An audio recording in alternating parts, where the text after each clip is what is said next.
Dangerous mountain together ဆိုတာခိုးကိုပြဖတ်လိုက်ကစားတဲ့ physical base driving gain တစ်ခုပြပြီးမှတငယ်ချင်း2ယောက်ကနေ4ယောက်အတူတူကစားရတဲ့ gain တစ်ခုဖြစ်ပါတယ် publisher တော့ select short game ဖြစ်ပြီးတော့မှ indie အမျိုးအစား game ဖြစ်ပါတယ်ဒီကတော့ခိုး defense experience အတွက်ဒီဝယ်ပြီးမှ physics system ကိုအခြေခံပြီးတော့မှတိစောက်ထားတာဖြစ်ပါတယ်ကားမောင်းရတဲ့ game ဖြစ်ပါတယ်2025ခုနှစ်မှာအော်တိုဘာလမှာဒီမွန်ဘာရှင်းထုတ်ခဲ့ပြီးတော့ free blood တွေစုဆောင်းခဲ့ပြီးတော့မှဒီမွန်မှာ Gurus Landman နဲ့ gameplay တွေကိုဆန္ဒနိုင်ခဲ့ရဖြစ်ပါတယ် player တွေရဲ့ free blood ပေါ်မူတည်ပြီးမှ physics control level design တွေကိုပြင်ဆင်တိုးတက်ခဲ့ရဖြစ်ပါတယ်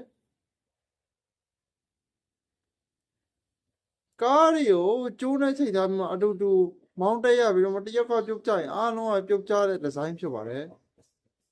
Voice system နဲ့ teammate တွေကိုကဲနိုင်တယ် physics များကြောင့်ကားတွေဘလန်ထင်းရခက်တယ်ဖြစ်ပါတယ်ကြည့်ရှုပေးကြတဲ့အတွက်ကျေးဇူးတင်ပါတယ်